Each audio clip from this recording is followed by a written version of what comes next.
নমস্কার বন্ধুরা, কেমন আছো সবাই? আজ আমি বানাবো ডিম পাউরুটি। এর জন্য লাগছে আমার ডিম আর পাউরুটি। পাউরুটিগুলো হচ্ছে আমরা যে লম্বা লম্বা যে পাউরুটিগুলো কিনি সেই পাউরুটিটা। মধ্যিখান থেকে কেটে নিয়েছি আর ডিমের মধ্যে পেঁয়াজ কুচো, একটুখানি লঙ্কা কুচো, নুন দিয়ে ফেটিয়ে রেখেছি। এবার আমি চাটুতে একটুখানি সর্ষের তেল দিয়েছি, চারদিকে বুলিয়ে নিয়ে এবার ওর মধ্যে ডিমটা দিয়ে দেবো। ডিমটা দিয়ে চারদিকে ছড়িয়ে দেবো, যতটা আমার দুটো পাউরুটি যাতে বসে সেই রকম মাপ করে।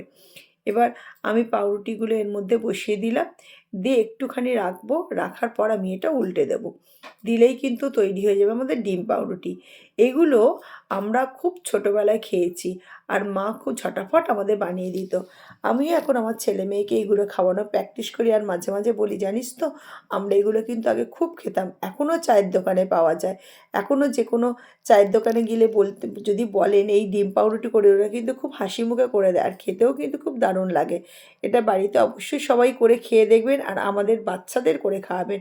ভালো লাগলে লাইক, শেয়ার, সাবস্ক্রাইব করবেন আর সবাই খুব ভালো থাকবেন। সবাইকে অসংখ্য ধন্যবাদ।